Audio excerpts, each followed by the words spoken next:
this summer by the Republican Party, we quickly learned that the reasons folks give why they run for council is their desire to do community service, be a watchdog for residents, improve the quality of life in the city, and be part of the solution to the issues that affects Norwalk.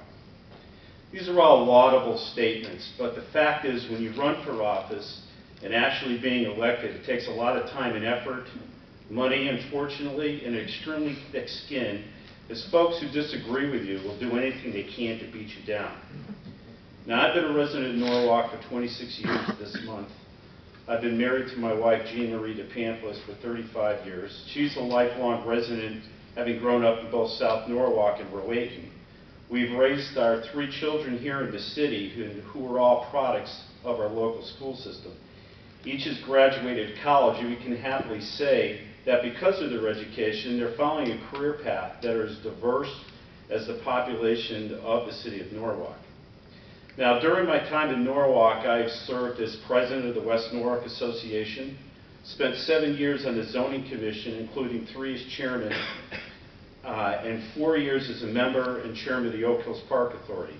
The greatest lesson that I learned for me from all these positions that it is really possible to work with folks who have an interest in a common goal of achieving something that's truly great for the city. When I was president of the West Norwalk Association, we worked with our common councilmen to get stuff done in the area. Things like 4-way stop signs can be boring, but they do have an effect on the safety and the character of a residential neighborhood like South Norwalk. On the zoning commission, we passed the village district ordinance for both East Norwalk and Rowayton. At the time, Brooklyn, Connecticut was the only community in the entire state that had such an ordinance.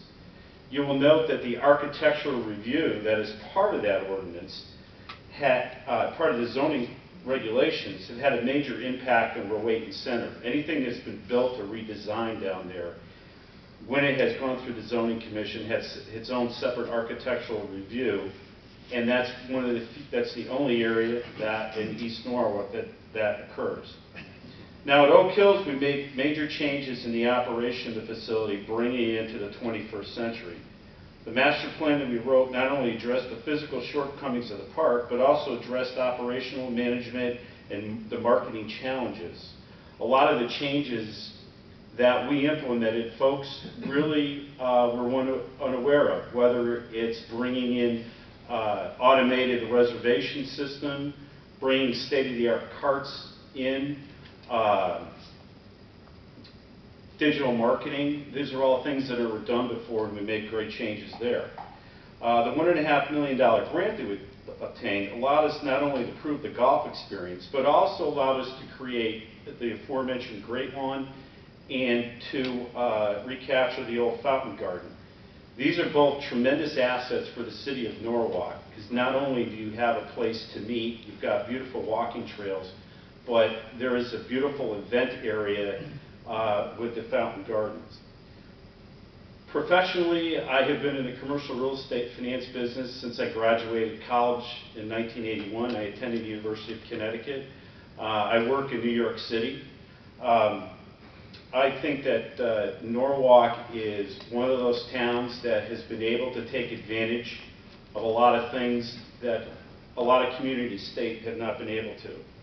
Now, I'm running for common council because I have a record of accomplishment by doing something about the issues that we face as a community.